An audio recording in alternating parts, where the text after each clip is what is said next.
Gun counters aren't just busy. They're buzzing like a beehive after someone kicked the box. Lines that used to hold the same plaid shirt regulars now snake with suburban mums in yoga pants, software engineers still wearing their work badges, and retirees who once swore they'd never even touch a firearm. In this video, we'll talk about why millions of perfectly normal Americans, people who still program the coffee maker at night and shop organic at Whole Foods, are suddenly arming up because they're convinced political violence is waiting just beyond the next news cycle. For years, you could glance at a stranger and make a decent guess about whether there was a pistol on the nightstand at home. The cliché was simple. Rural, middle-aged, white, pickup in the driveway, probably owns a labradoodle named Remington. That picture shattered in 2020. 22.3 million first-time buyers crashed through the old stereotype like a semi through a picket fence. Married mothers, college roommates, Uber drivers, Asian granddads who still watch TV with the subtitles on, all decided a firearm belonged in the house. The fastest-growing figure in gun sales databases isn't a county in Texas. It's women, minorities, LGBTQ+, city dwellers, immigrants fresh off the citizenship ceremony. TikTok fills with pink-framed SIGs, Glock 19s wearing matching nail-polish Cerakote, and newly minted owners proudly revealing the telltale bruise of a first-range day.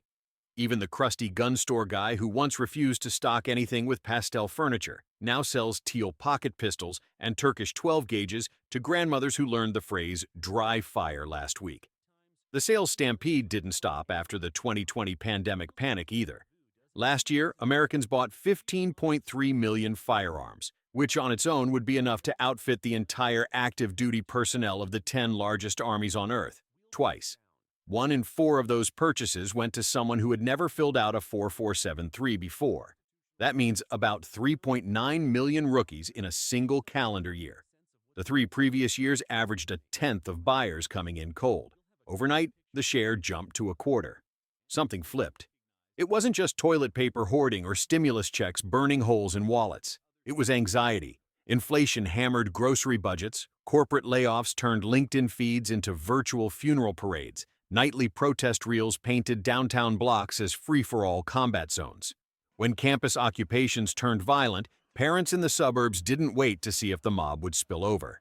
They went to the gun counter. Self-defense still wears the crown. 70% of these new owners tell pollsters that personal security pushed them through the door.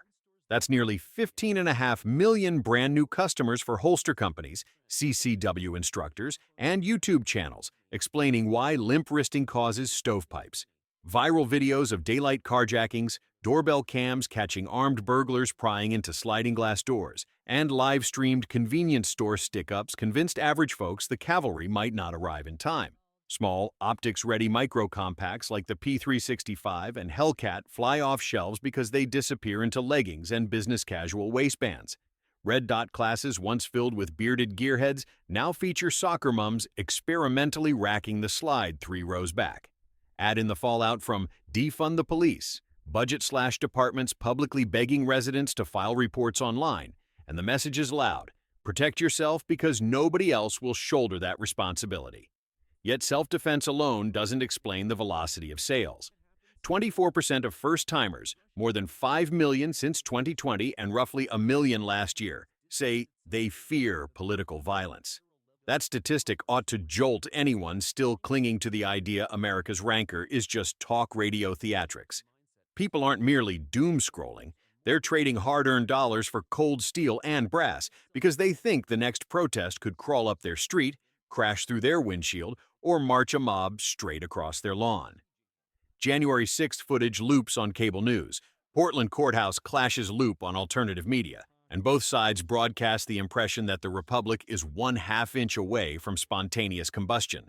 I've met lifelong Democrats who bought AR-15 SS because they're terrified a white supremacist convoy will sweep through town. I've met staunch conservatives who installed steel plates in the minivan because they're convinced federal agents are about to knock on every door for forced confiscation. The distrust is bipartisan, an equality of dread the founders probably never imagined. Racial tension provides another spark. 17% of those 22.3 million newcomers, about 3.8 million people, openly admit they armed up because they worry about race-based violence. That statistic includes black families who watched police finally show up hours after a 911 call during the George Floyd riots, Asian American shop owners rattled by a surge in hate crimes, and Hispanic moms unnerved by news reports labeling random subway shove attacks as unprovoked. The National African American Gun Association doubled local chapter counts in less than 3 years. AAPI range days fill so quickly organizers have to rent extra lanes. Gun control talking points that play well on Sunday morning panels break down when the very groups politicians claim to protect are queuing at the counter for a 9mm they can rack with cold fingers. Last year alone, tally the math. 1 million brand new owners linked their purchase to fear of political violence, while another 675,000 tied it to racial strife. That's 1.65 million households in 12 months quietly preparing for the possibility their neighborhood HOA won't matter when the barricades go up. And if you're already a longtime gun owner, don't pretend you were above that wave. I added pieces to the safe in 2020, you probably did too. Everyone likes to imagine personal rationality, but if we're honest, stacks of Tula steel cased and a few extra mags arrived because we sensed the temperature climbing. The nation isn't just divided. It's nervously sighting in at 25 yards on the off chance the divide erupts into violence. Institutional trust is the missing pillar. Gallup keeps charting downward lines for Congress, courts, media, law enforcement, even churches. When those numbers drop, people search for a backup plan. Firearms have become the insurance policy of cultural despair. Prepper channels hammer the gray man ideal. Blend into the crowd, carry concealed, keep a discreet rifle in a nondescript bag. Urban bug-out bag videos rack millions of views among apartment dwellers who previously thought meal prep meant counting macros. Meanwhile, ammunition plants run triple shifts, yet shelves in major calibers still flash empty tags. 9mm brass case that cost 13 cents a round in 2019 now hovers near 40 on a good day. The market isn't panicking. It's settling at a new plateau that assumes demand will remain elevated indefinitely. A curious result of this demographic surge is that old political coalitions around gun control are crumbling. Minority-led groups show up at legislative hearings in states like Washington and Virginia to oppose magazine bans once justified as protecting communities of color. Female permit-to-carry enrollment in Minnesota and Ohio doubled in a year, and those women write op-eds eviscerating gun-free zone proposals that would leave them defenseless when walking the dog after dusk. The trope of gun rights serving only rural conservatives dissolves when a hairdresser in Chicago live streams her concealed carry class and racks up 80,000 views in a weekend. Still, the aggressive buying spree brings real risks. Many novices skip formal training entirely. Some do not recognize the 4 rules, load ball ammo without checking reliability, or store a hot pistol in a sock drawer next to the toddler's room. Firearms don't care about good intentions. Negligence discharges aren't partisan. That's why experienced owners need to mentor, not gatekeep. If the new neighbor just bought his first 15-round polymer wonder, invite him to the range. Explain why finger discipline matters more than brand loyalty. Recommend reputable instructors, NRA, USCCA, or the local ex-cop who runs a 3-hour safety course out of the VFW hall. Gear without skill becomes talismanic. Skill turns gear into a legitimate tool. Faith communities are stepping into that gap, surprisingly enough. Churches that once debated whether a pistol in the pulpit violated sacred space now sponsor security teams who train quarterly with the sheriff's department. Many of those churches discovered families felt safer showing up Sunday morning knowing someone scanned the parking lot. Preparedness doesn't have to mean paranoia. It can be neighborly responsibility. The same congregation that stocks canned goods for hurricane season can run a women-only handgun fundamentals night. Morality and marksmanship are not mutually exclusive. The big question isn't whether Americans will keep buying guns. They will. The question is what we do with the cultural powder keg such widespread, fear-based ownership implies. Every side imagines itself the reluctant guardian of freedom and safety. Every side suspects the other of harboring dictatorial ambition. That is a recipe for street confrontations that spiral quickly, especially when millions carry concealed and more than half admit they expect unrest. We need an adult conversation about de-escalation, not disarmament.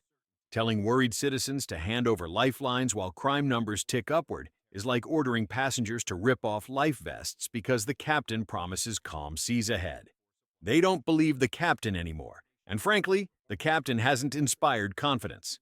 A better path is education layered over responsibility. Own the firearm, train until manipulating it is second nature. Keep it secured unless genuine danger materializes. Build networks, neighborhood watch programs that work with police instead of against them. Range meetups where experienced shooters introduce rookies to safe gun handling. CERT teams that practice first aid and radio comms along with marksmanship. Read the local laws. Understand lethal force statutes before betting freedom on a split-second decision. A good holster and a quick draw mean nothing if a rushed judgment lands you in court for manslaughter. Some will hear this rant and assume I'm rooting for a Mad Max future. That's nonsense. I've got kids, bills, and a morning commute like everyone else. I'd prefer their biggest worry remain whether the bakery runs out of chocolate croissants. But reality laughs at preferences. The numbers tell the truth. Tens of millions of our fellow citizens, many who voted against gun rights just a decade ago, now believe the Republic's fuse has been lit. Pretending the fear is irrational doesn't change it. Addressing root causes, economic turbulence, information echo chambers, performative politics, stands a chance. Until then, the hardware marches on. If you're among those millions who recently swiped a credit card for your first pistol, welcome to the Responsibility Club. Load quality hollow points after you've fired enough rounds of them to know they cycle.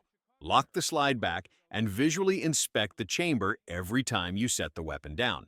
Invest in a quick access safe if children live under your roof. Schedule a class before you schedule that Instagram glamour shot at the range. Remember that owning a gun is not a personality.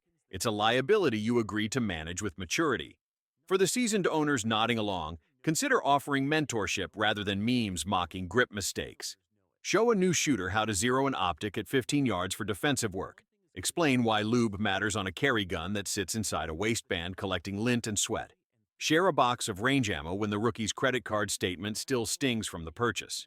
Every safe, confident shooter reduces the odds that an unfortunate ND becomes headline fuel for confiscation-happy legislators. We arrive at the end of our statistical tour. 22.3 million first-time owners since 2020, 70% chasing self-defense, nearly a quarter fearing political bloodshed, almost a fifth fearing racial violence. Last year alone produced 3.9 million new buyers, 1 million driven by politics, more than 600,000 by race. America is buying firearms the way Californians buy earthquake insurance. You hope never to use it, but sleeping without it feels reckless. Which statistic rattled you the most?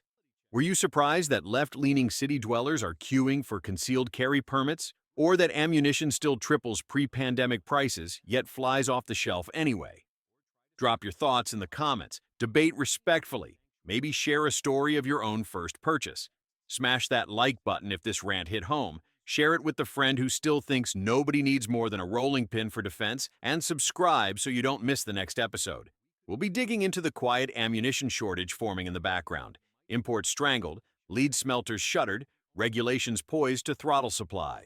Until then, stay alert and train hard. Thanks for watching.